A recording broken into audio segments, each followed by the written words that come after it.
Hola, ¿qué hay? Hoy aquí comienza Todo por la Causa, un programa que va a ir muy centrado hoy, lógicamente, sobre la huelga general de pasado mañana, el día 14. Hoy precisamente queríamos contar en el debate, no con políticos, sino con esas personas que están sufriendo especialmente todos los recortes.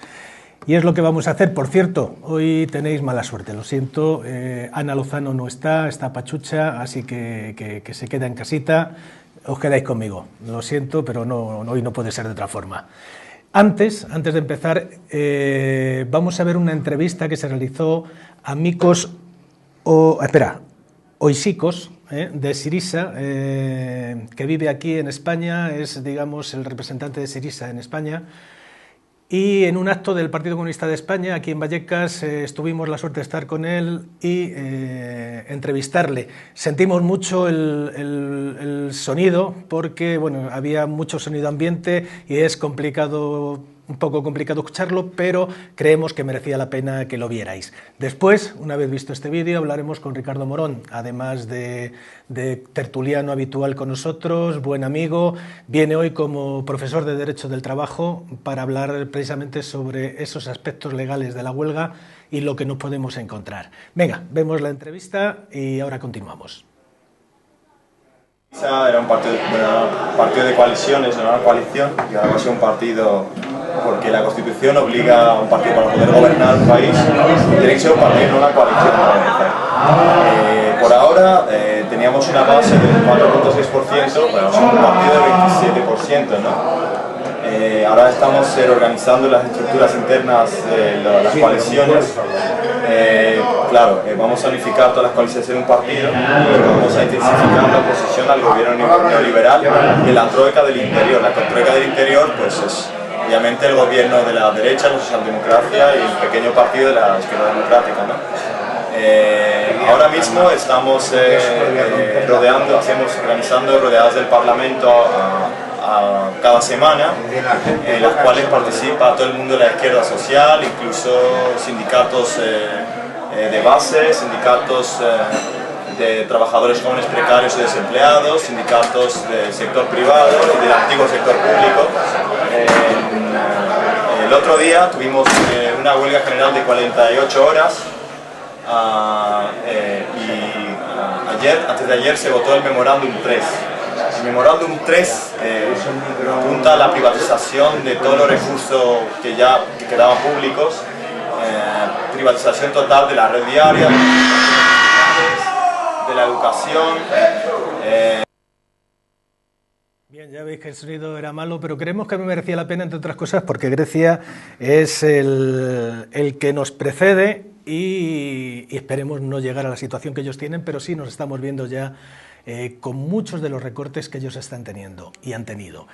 Bien, vamos a hablar, como os he dicho en un principio, con Ricardo Morón. Ricardo Morón viene hoy como profesor de Derecho del Trabajo de la Universidad Autónoma de Madrid, pero además, bueno, es buen amigo, tertuliano habitual, casi podríamos decir, y uno de los cofundadores de esta Santa Casa. Bien, vamos a hablar más bien temas legales y, por supuesto, pues un poco todo lo que se está oyendo, la rumorología y, sobre todo, ese desprecio por la huelga general que tienen algunos y algunas especialmente. No sé si has escuchado hoy, por ejemplo, o leído las declaraciones en ese blog que tiene Esperanza Aguirre, en el que dice que la huelga general debería de ser ilegal. No frecuento ese blog, lo siento. Sí leí esta mañana a primera hora las declaraciones. Claro, es bastante triste porque esta mujer que pretende ser la Dalí del liberalismo en nuestro país, claro, no se da cuenta que lo anterior a la democracia aquí es el fascismo, es el franquismo, es la dictadura. En la dictadura no había derecho de huelga. El derecho de huelga es un sello de identidad del sistema de relaciones laborales democrático. Entonces, decir que se tenía que prohibir la huelga política, la huelga general, es como decir que prefiere estar en un modelo de relaciones laborales fascista, porque la huelga política ya está prohibida por ley. Lo que pasa es que hay que definir qué es una huelga política. El Tribunal Constitucional, en muchas de sus resoluciones, ha declarado que una huelga contra una decisión de los poderes públicos no es una huelga política, en el sentido que dice la ley que es una huelga ilegal. Es perfectamente lícito manifestarse en contra de un real decreto ley. De hecho, ha habido muchas huelgas. De hecho, las huelgas generales se convocan contra decisiones políticas. Lo que prohíbe la ley es una huelga revolucionaria, una huelga golpista, entre comillas, una huelga que pretenda eliminar el sistema político. Eso sí, pero las huelgas generales son todas políticas, porque son contra decisiones de los poderes públicos. Y el Tribunal Constitucional ha dicho que es válida. Las anteriores huelgas han sido contra decisiones de los gobiernos. Y esta huelga es una huelga contra los recortes, contra una ley de presupuestos que recorta muchísimos derechos. O sea que, en fin, ese tipo de declaraciones, aparte de no tener ningún rigor jurídico, desde el punto de vista político, esta mujer se lo debería hacer mirar, ¿eh?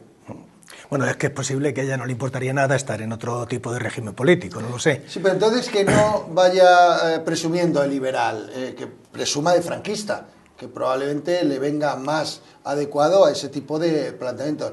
Hombre, ella ha jugado un poco el papel de Margaret Thatcher, ¿no?, en nuestro país, de enfrentarse a los sindicatos, tal. Y entonces, esta terminología, el problema es que esta terminología en nuestro país se confunde mucho con el franquismo, demasiado. Entonces, esta mujer o se lo hace ver o tiene que aclararse.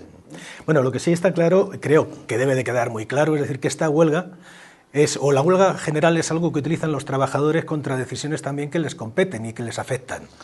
Y en este caso yo creo que Hoy mismo se lo explicaba a mis alumnos, el artículo 7 de la Constitución, que no es el artículo 25, ni el 50, ni el 60, el 7, es decir, dentro de los principales del modelo de Estado, de la corona, del ejército, los partidos políticos, los sindicatos, artículo 7, son el instrumento de defensa de los intereses económicos y sociales que los son propios a los trabajadores. Y la huelga tiene esa finalidad, la defensa y la tutela de los intereses de los trabajadores y de los ciudadanos en general. Conviene subrayar que la huelga no es algo patológico, no es como una enfermedad, no es algo que las leyes vean mal. No, la huelga es un derecho fundamental. Está dentro del manojo de 10, 15, 20 derechos que gozan de la mayor protección del ordenamiento. Si a mí me despiden en la empresa por ejercer el derecho de huelga, el ordenamiento vendrá a tutelarme diciendo que ese comportamiento es ilegal, que hay que deshacerlo, que la empresa me tiene que readmitir e incluso, dependiendo de las circunstancias, que me tendría que indemnizar. El ejercicio del derecho de huelga, es decir, paralizar la producción como medida de protesta, es un derecho fundamental, es un derecho que podemos ejercer protegido por el ordenamiento legal. Tenemos el derecho fundamental a parar en la producción, a incumplir el contrato de trabajo sin tener ninguna consecuencia jurídica negativa por ello. Ahí sí que vamos a llegar, lógicamente, a un punto en el cual, y luego tendremos, perdón, porque tú también te quedarás al debate que mantendremos después, pues bueno, un trabajador en precario que seguro que la empresa va a hacer, sí, seguro que hará lo posible porque no haga la huelga con algún tipo de amenazas. ¿Qué tiene él contra eso? ¿Qué puede hacer? Pues tiene garantías jurídicas importantes. Puede haber problemas probatorios, esto es otra cuestión, pero las amenazas previas a la huelga son sancionables, incluso administrativamente, e incluso puede constituir un delito contra los derechos de los trabajadores. Las amenazas, las coacciones para no ejercitar el derecho de huelga son perseguidas incluso penalmente.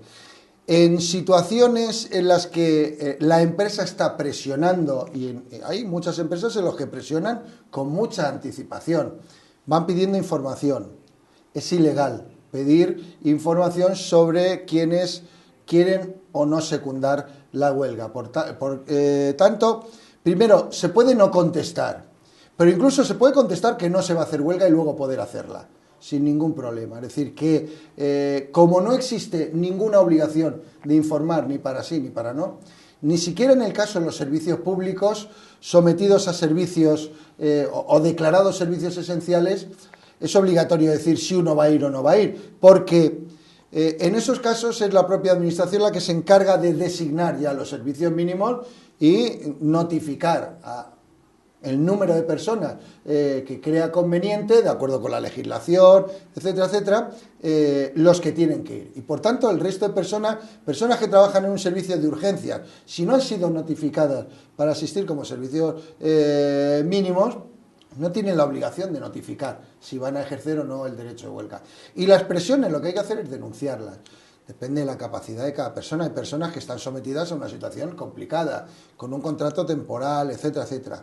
Desde el punto de vista jurídico pueden tener tutela, pero desde el punto de vista práctico conviene asesorarse, ver cuáles son las circunstancias, porque puede que las represalias no se concreten ahora, sino que se concreten dentro de un mes, cuando se acabe el contrato o cuando se pueda alegar la finalización del contrato, dependiendo de las circunstancias. Son momentos para movilizarse, hay personas que no se pueden permitir el lujo de ser héroes, pero sin embargo lo que hay que hacer es notificar esas amenazas a la Inspección de Trabajo, a los sindicatos, a la representación de los trabajadores en el centro de trabajo, para que actúen en cada caso como crean conveniente. Decías de amenazas. Yo, por ejemplo, y tú lo conoces muy bien, ahora mismo en la administración pública se ha mandado a todos los liberados a trabajar, se han reducido muchísimo el número de horas. O sea, eso ya de por sí yo creo que es una amenaza al sindicalismo, es una amenaza a los sindicatos. Pues vamos a ver, es decir, no voy a entrar en la parte de razón que puedan tener los trabajadores al echar en la cara algo a los sindicatos o lo que sea. Es decir, es la actitud que se está teniendo hacia todo aquello que es el mundo del trabajo, incluido el propio sindicalismo. Yo, en ocasiones, y aquí como tertuliano, me he manifestado críticamente con respecto a determinadas conductas de los liberados sindicales. Pero en esto, como en todo, no se puede generalizar. Y en todo caso, no se puede dar pábulo a estas ideas o no se puede apoyar indirectamente con estas ideas el recorte de derechos. Es evidente que un sindicalismo fuerte, con los derechos reconocidos en la ley, permite una mayor tutela de los trabajadores.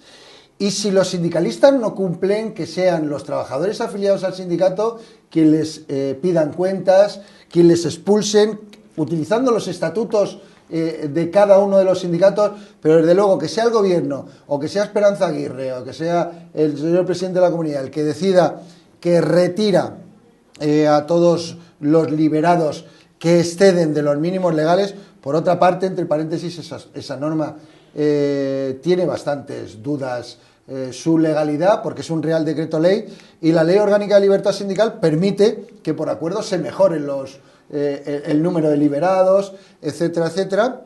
Y la Ley Orgánica de Libertad Sindical es una ley orgánica y se ha modificado mediante un real decreto ley de urgencia, etcétera, etcétera. Mucha de la legislación que se está aprobando ahora es probablemente ilegal y ellos lo saben, pero hasta dentro de 2, 3, 4 años no será ilegal. Pero efectivamente ha tenido un efecto notable.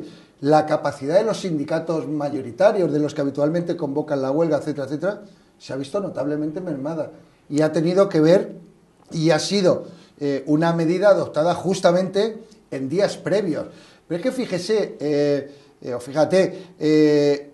se está modificando el Código Penal para incorporar la responsabilidad penal de los sindicatos y de los partidos, que hasta ahora solo se hacía con las sociedades anónimas porque son sociedades de lucro, porque lo que viene a decir es la sociedad que se lucre con los delitos de sus miembros también es responsable, pero es que en el caso del sindicato no hay ánimo de lucro. Lo que quieren es condenar al sindicato por un acto, por ejemplo, en un piquete de un representante o alguien que llevaba una chapa. Entonces, hay una escalada en contra del ejercicio del derecho de manifestación, el derecho de reunión, el derecho de huelga, muy importante.